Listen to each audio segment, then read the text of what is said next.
Hai guys, bertemu lagi sama saya, Bar Film.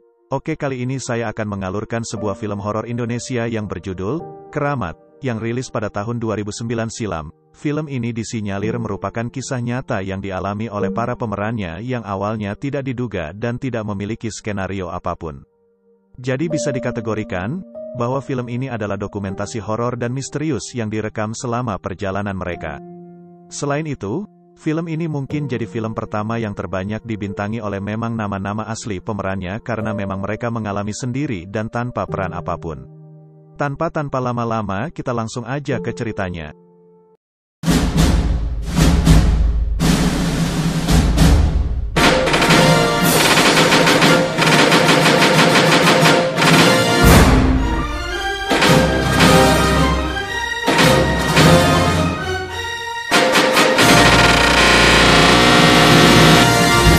Berawal, sebuah tim produksi film berjudul Menari di Atas Angin, yang berangkat dari Jakarta ke daerah Bantul sebulan sebelum film itu akan dibuat.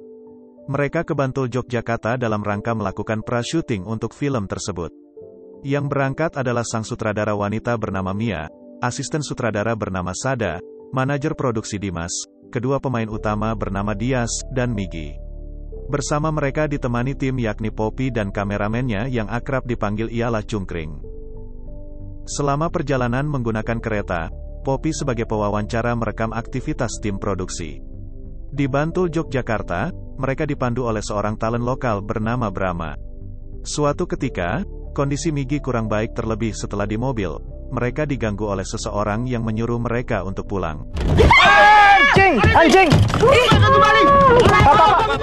Sesampainya di desa terpencil untuk pra-syuting, mulai banyak keanehan yang direkam oleh kamera, seperti terdengarnya bunyi-bunyian gamelan, suara orang menangis, dan penampakan wanita berbaju adat Jawa.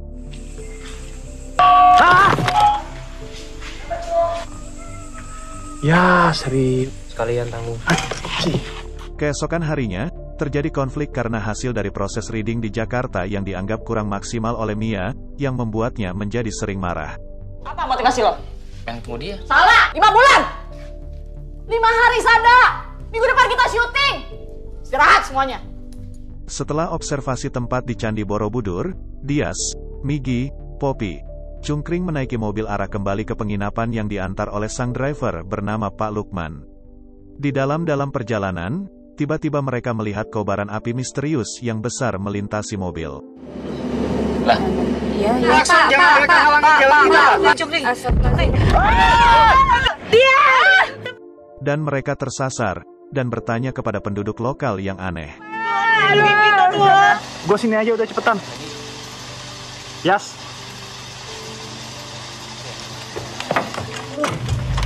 Lihat, tuh, masih nunjuk, lihat. Namun akhirnya mereka berhasil kembali ke penginapan. Namun di penginapan, kesasar itu dikira sebagai argumen Dias yang dikira pergi ke diskotek.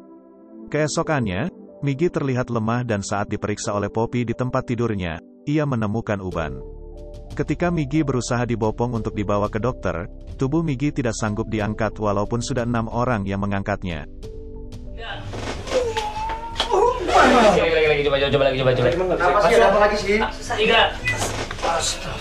Pada malam hari, para tim menemukan Migi sedang menyinden, yaitu menyanyi dalam bahasa Jawa. Kemudian mereka menyimpulkan bahwa Migi kerasukan roh halus bernama Nyi Pramudawardhani yang menempati daerah ini.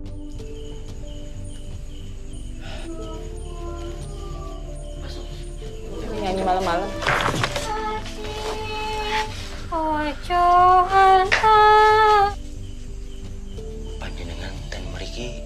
Saat siang keesokan harinya, Mia memarahi Dimas karena proses pra-syuting yang menjadi molor dan tidak kondusif dengan jadwal syuting yang akan dilaksanakan seminggu lagi. Mia juga memaksa Poppy dan talent lain untuk memulangkan Migi walaupun kondisinya masih buruk, karena Mia masih mempunyai banyak aktris cadangan casting lainnya yang dapat menggantikannya. Setelah beragam argumen, diputuskanlah untuk memanggil paranormal untuk Migi. Ketika berkonsultasi, Migi yang seharusnya di kamar, justru pergi ke paranormal dan berbicara kepada paranormal itu. Hantu yang mengaku bernama Nyi Pramodawardhani masuk ke raga Migi karena ia masih keturunan darinya. Kemudian, paranormal itu membuat bahan ramuan untuk Migi dan hanya memperbolehkan masuk 3 pria dari tim itu, yaitu Sada, Brahma, dan Dimas untuk membantu paranormal. Setelah dimuncratkan ramuan dan dipegangi Sada, Brahma, dan Dimas, Migi tampak tenang dan tertidur. Migi. Allahu Akbar. Migi. Setelah mereka berkumpul lagi di tengah penginapan, mereka mendapat fakta mengejutkan bahwa Migi menghilang. Padahal Sada menjaga pintu kamar dan tidak melihat seseorang pun masuk maupun keluar. Sang paranormal mengatakan bahwa Migi dibawa ke dunia roh halus. Kemudian esok paginya, paranormal itu mengatakan bahwa mereka akan diantar ke pantai Parangtritis, karena paranormal itu bilang pintu alam dunia manusia dengan dunia roh halus berada di sana. Sada, Brahma, Dimas, Mia, dan Cungkring menunggu di tepian pasir sementara sang paranormal membaca mantra di pinggir laut. Kemudian seorang wanita penjual jamu datang dan menjajakan dagangannya. Setelah itu, penjual jamu itu pergi ke paranormal dan ia menghilang. Kemudian, paranormal itu menyuruh ke 6 anggota tim untuk mengikutinya. Namun secara perlahan, seorang demi seorang ikut menghilang. Mereka saling bertemu di depan sebuah candi. Paranormal itu berpesan kepada Brahma untuk mengikuti jalur melati untuk menemukan Migi. Dan mereka pun melihat Migi yang berdiri di atas tembok candi. Mereka pun menyamperinya dan terus Migi kabur dan menghilang. Mereka berenam pun mendengar suara dari sebuah hutan dan mereka pergi ke hutan tersebut. Malam pun tiba, di hutan tersebut mereka melihat ada orang yang melakukan persembahan wayang kulit yang sedang dimainin. Poppy dan teman-temannya pun melihat, yang bahwa wayang kulit terletak di sana bahkan tidak orang yang mainin. Dan Merkan pun lanjut berjalan mengikuti bunga melati. Di perjalanan, Brahma menemukan batu merah delima, yang membuatnya jadi senang sekali. Dan dia melihat lagi sebuah keris, dia menginginkannya. Namun Dimas menghalanginya untuk mengambil, dia pun bodoh amat langsung ambilin keris itu, dan dia pun ditarik oleh makhluk yang tidak nampak. Yang lain pun pada lari semuanya. Semua! Cimat mas, tidak delima mas! Aduh, tetap jalan nih, tetap jalan. Kenapa Bram? Lagi. Aku oleh keris mas. Keris mas. Buat apa keris? Buat apa? Edan kowe. Monggo. Lari.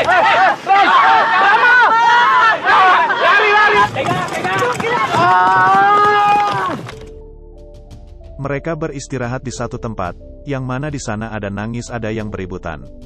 Di perjalanan mereka selanjutnya, mendengar suara orang yang lagi nangis, mereka pun menyamperin suara itu. Dan ternyata, seorang cewek yang gak beres, dia bilang kesasar di hutan, Poppy pun menuduhnya mencuri Migi. Itu dah. Gue dengar. Suara nangis, denger gak? Alah udahlah. Mau nangis kayak ini bu. Udah Pop. Ya gitu pemimpinnya. Ngapain sih mbak? Mana? Lu ngambil bikin sekarang apa? Wake up dari sini. Wake up. Mereka pun meninggalinnya, yang Dias tidak ikut lagi sama mereka, karena dia menemani cewek tersebut, Dias. Di perjalanan tersebut mereka melihat sesosok tuyul yang berdiri di sana, yang membuat mereka kabur sekeceng kencengnya, yang mana mereka terpisah, hanya nampak Dimas, Poppy, dan Cungkring.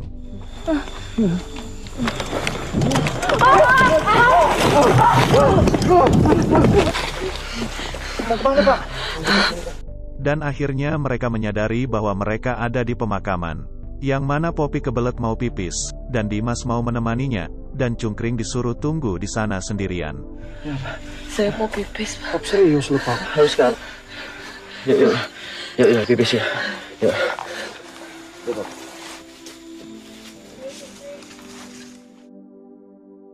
Sudah setengah jam Cungkring menunggunya, dan tiba-tiba dia sempat merekam pocong yang membuat ia tarap ketakutan dan melepaskan kameranya yang tergeletak. Terlihat bagian kaki pocong terekam yang melompat-lompat di depan kamera. Apa? Dimas! Udah setengah jam nih.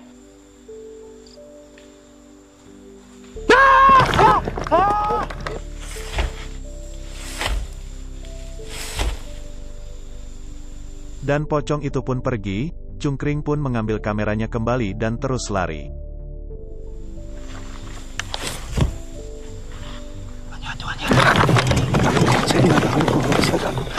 Dia pun kaget karena ketabrak dengan Sada, Cungkring pun bertemu dengan Sada dan Mia. Mia pun berkata, Cungkringnya mana?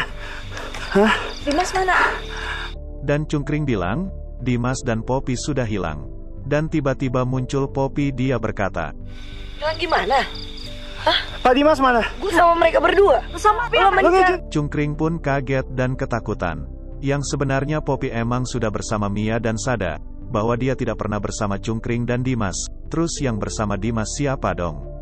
Cungkring pun semakin ketakutan. Dan tiba-tiba mereka mendengar suara Dimas berteriak dengan sangat keras. Mereka pun menyaprinnya. Dan ternyata mereka menjumpai orang-orang yang lagi bawa jenazah, yang mana jenazah itu adalah Dimas. Cungkring. Dimas! Pak Dimas! Pak Dimas! Oh shit. La ilaha illallah. La ilaha illallah. Mereka pun berlari. Di perjalanan mereka pun melihat Migi yang ada di dalam lingkaran wanita-wanita penari. Dan Sada pun mengambilinya dan dibawa kabur ke tempat lain. Migi! Cungkring. Migi. Lari aja ke sana. Lalu mau ngapain? Migi! Cungkring! Lari aja! Di mana mereka sedang beristirahat, yang mana mereka didatangi seorang ratu penguasa dunia roh di alam itu, meminta agar manusia berhenti merusak alam.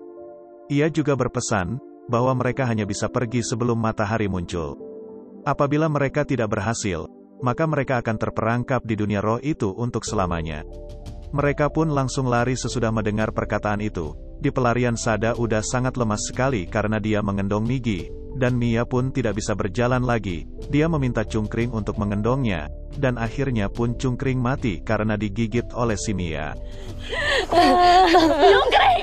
Cungkring, ayo cepat! Gua nggak kuat. Cungkring! Gua nggak kuat. Oke. Angkat Mami ya. Lari! Kameranya dipegang oleh si Poppy, mereka pun lari. Kini mereka hanya tinggal 3 orang saja, Poppy, Migi, dan Sada. Sada menggendong Migi sementara kini Poppy yang memegang kamera.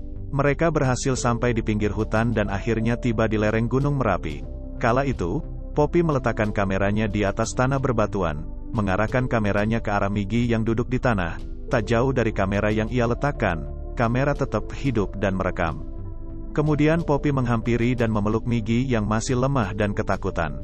Tiba-tiba guncangan gempa bumi membuat kamera yang diletakkan Poppy terjungkir, dan merekam gambar secara terguling.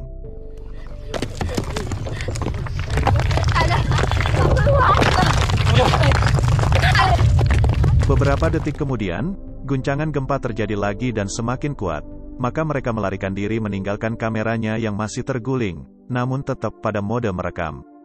Poppy sempat ingin kembali mengambil kamera tapi ditahan Sada dan Migi. Akhirnya mereka lari menjauh dan meninggalkan kamera yang terguling itu. Mereka yang hanya tinggal bertiga, yaitu Poppy, Migi, dan Sada berhasil melarikan diri kendati akhirnya tanpa membawa kamera.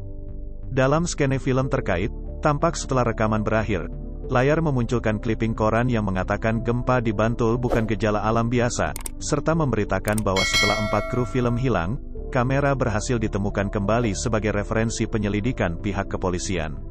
Film pun tamat.